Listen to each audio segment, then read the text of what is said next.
lupa na inisangla, maaari bang makuha agad ng pinagsanglaan?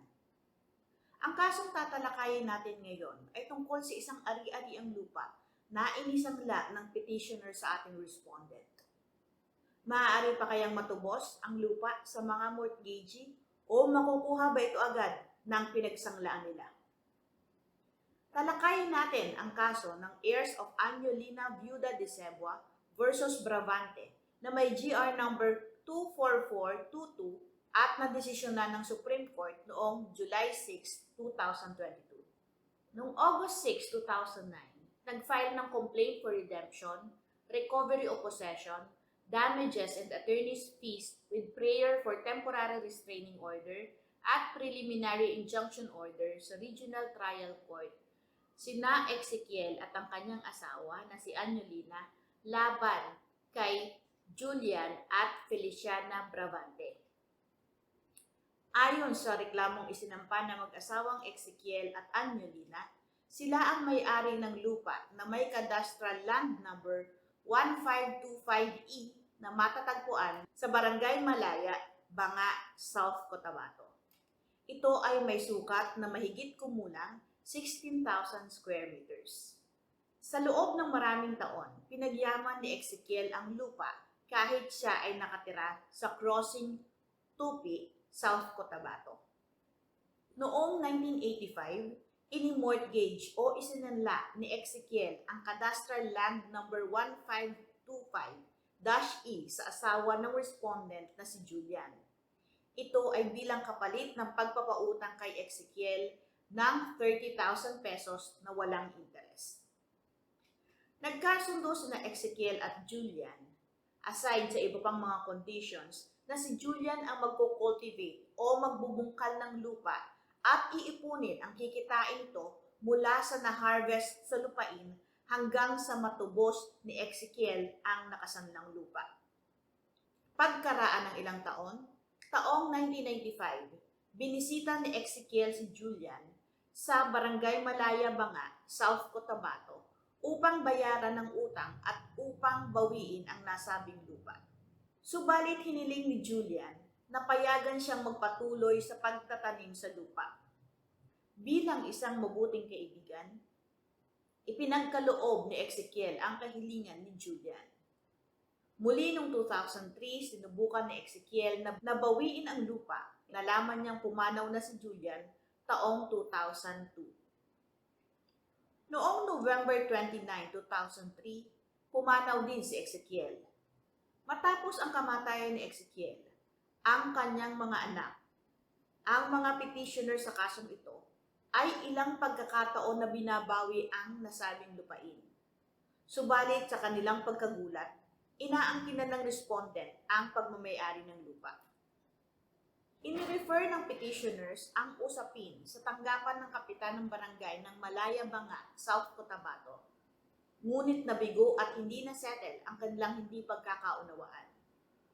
Sa kanyang answer with counterclaim ayon sa respondent, ang byuda ni Julian na si Feliciana Bravante, inidinay ni Feliciana ang pagmamayari sa lupa ng petitioner at ng asawa nitong si Ezekiel.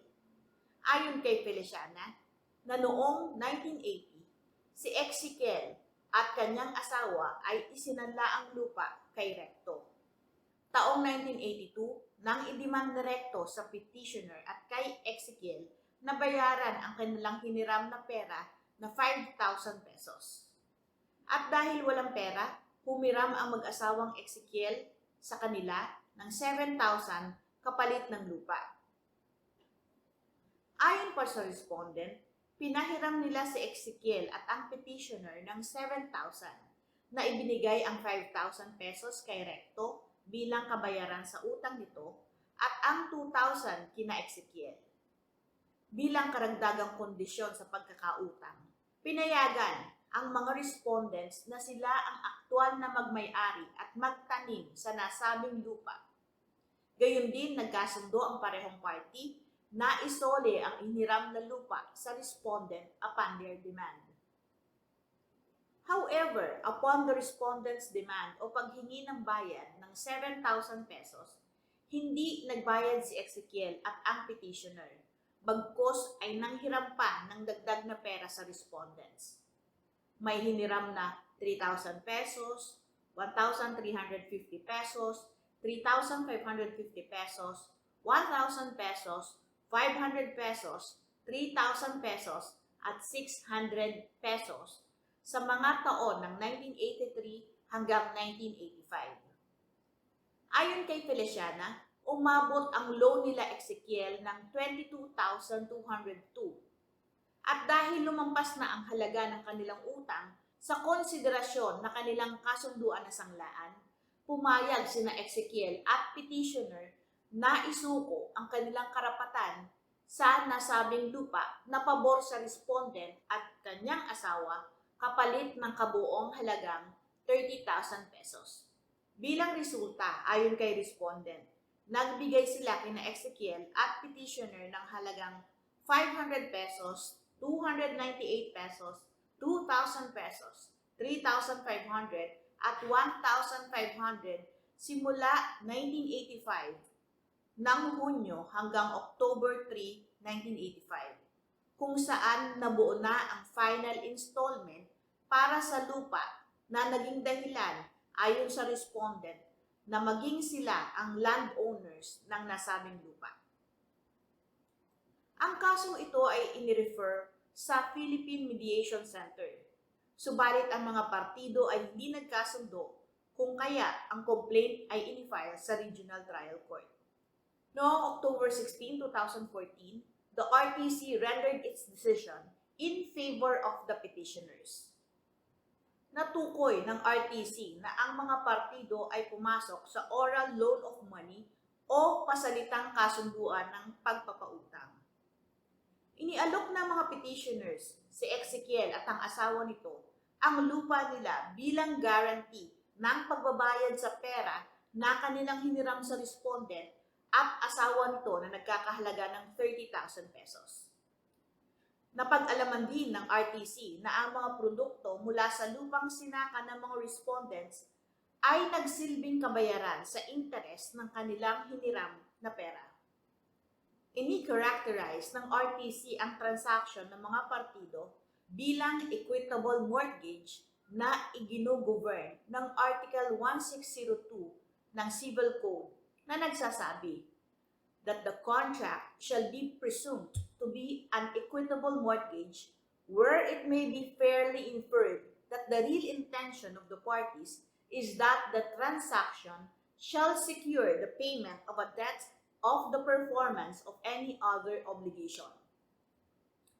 Ang kalagayan sa pananalapi ng mga petitioners noong panahon ng pagpirma nila ng acknowledgement as well as ang paulit-ulit nilang pag-attempt to recover the land supported the RTC's assessment of the transaction bilang equitable mortgage. Hence, nag-decide ang RTC in favor of the petitioner at ang asawa na si Ezekiel, kung saan ipinag-utos nito na iniaalaw na i-redeem o tubusin ng petitioner ang mortgage property na lupa sa pamamagitan ng pagbabalik o pagbabayad ng 30,000 pesos sa respondent ang halagang kumakatawan sa mortgage. Kapag nabayaran na ang halagang 30,000 pesos ng petitioner, si respondent ay kailangan ng isuko ang pagmamay-ari at pagtatanim sa cadastral lot number 1525E na may lawak na humigit kumulang 16,000 square meters. At ang respondent ay pinagbabayad sa petitioner ng aktwal na gastos na 20,000 pesos at bayarin para sa abogado na nagkakahalaga ng 10,000 pesos. Nag-file ng motion for reconsideration ang respondent. However, it was denied by the Regional Trial Court. Nag-appeal ang respondent sa Court of Appeals o CA. Ayon sa CA, dahil nabigong patunayan ng parehong partido ang kanilang cause of action, hinayaan ng Court of Appeals na manatili ang kalagayan ng mga ito. Binaligtad at inisamtabi ng CA ang desisyon ng RTC. Ibinasura ng Court of Appeals ang reklamo ng petitioner. Dahil sa naging desisyon ng Court of Appeals, ang mga heirs na Anyolina at Ezekiel ay nag-file ng petition for review under Rule 45 ng Rules of Court. Ano ang naging desisyon ng Supreme Court? Maaari pa bang makuha ng mga tagapagmana ni Ezekiel ang lupain na ini-mortgage nila sa respondent? Ayon sa Supreme Court, may merito ang petisyon ng mga tagapagmana ni Ezekiel. Pinanigan ng Supreme Court na ang nangyaring kasunduan kina Ezekiel at respondent ay isang equitable mortgage na bagamat kulang sa formalidad, anyo o salita o iba pang requisites ng batas. Ang layunin ng parehong partido ay nagpapakita na gamiting guarantee o garantiya ang isang ari-arian para sa isang utang. Ayon sa Supreme Court, ang dalawang mahalagang requisites ng equitable mortgage ay ang una, ang mga partido ay nagkaroon ng kasunduan na mistulang isang kontrata ng bentahan at pangalawa, ngunit ang kanilang tunay na layunin ay maggarantiya ng umiiral na utang sa pamamagitan ng isang mortgage. Ang Article 1602 in relation to Article 1604 of the Civil Code enumerates instances kung saan ang contract is presumed to be an equitable mortgage. Una, when the price of a sale with right to repurchase is unusually inadequate. Kapag ang presyo ng isang bentahan na may karapatang mabili ulit o mabawi ay labis na hindi sapat. Pangalawa, when the vendor remains in possession as lessee or otherwise. Ang ibig sabihin nito, kapag nananatiling nasa pagmamay-ari ng nagbenta ang ari-arian bilang nangungupahan o sa anumang ibang paraan. Pangatlo, when upon or after expiration of the right to repurchase, another instrument extending the period of redemption or granting a new period is extended. O kapag nag-expire, o pagkatapos ma-expire ang karapatang mabawi ang ari-arian, may isa pang kasulatan na nagpapalawig ng panahon ng pagtubos o pagbibigay ng bagong panahon. Pang-apat, when the purchaser retains for himself or herself a part of the purchase price. Ibig sabihin nito, kapag ang bumili ay nagkakaroon ng bahagi ng halaga ng pagbili para sa kanyang sarili. Panglima, when the vendor binds himself or herself to pay the taxes on the thing sold. Kapag ang nagbebenta ay itinali niya ang kanyang sarili na bayaran ang buwis sa bagay na inibenta. At ang panghuli, in any other case where it may be fairly inferred that the real intention of the parties in the transaction shall secure the payment of a debt or performance of any other obligation. Sa alinmang kaso kung saan makikita ang intensyon ng mga partido na gawing garantiya ang transaksyon para sa pagbabayad ng utang o pagtupad sa anumang obligasyon. Sa aking mga nabanggit ang anumang pera o ani o iba pang benepisyo na tatanggapin ng bumibili bilang upa o sa anumang ibang paraan ay ituturing na interest. Ayon pa sa Supreme Court, ang presence ng kahit isa sa circumstances na aking nabanggit under Article 1602 of the Civil Code is sufficient to declare a contract as an equitable mortgage. Pinanigan ng Supreme Court ang justification ng RTC na ang transaction kina Ezekiel at respondent ay isang equitable mortgage by inference o base sa facts and circumstances ng kanilang kasunduan. Dito sa kasunduang ito, ang decisive factor ay ang intensyon o layunin ng mga partido na hindi lamang makikita sa salitang ginamit nila sa kontrata, kundi pati na rin sa kanilang asal, salita, kilos at gawa, bago, habang at pagkatapos ng pagpapatupad ng kanilang kasunduan o agreement. Dahil dito, ang parole evidence may be submitted and admitted para mapatunayan ang intensyon ng mga partido. Sinabi ng Supreme Court sa kasong ito na mula sa mga isinumite na mga partido at sa desisyon ng Regional Trial Court, walang pagtatalo na ang petitioner at si Ezekiel ay nasa matinding pangangailangan ng pera. Paulit-ulit silang umutang sa respondent at asawa nito. Nilagdaan ng petitioner at ni Ezekiel ang memorandum ng kanilang utang upang tumugon sa kanilang pinansyal na pangangailangan. At sa kasong ito, inamin ng respondent na ang mga pinirmahan ni Ezekiel at ng petitioner ay self-serving para sa kanyang interest. Ito ay dahil ang mga kasulatan ay inipresenta kay Ezekiel at sa petitioner at tanging pirma na lamang nila ang kailangan dito. Upang ipakita naman ng respondent na hindi mababa ang naging presyo na 30,000 pesos para sa lupa ng respondent, ipinakita niya ang deed of sale noong 1982 ng katabing lote ng petitioner upang ipakita ang magkatulad na presyo nito.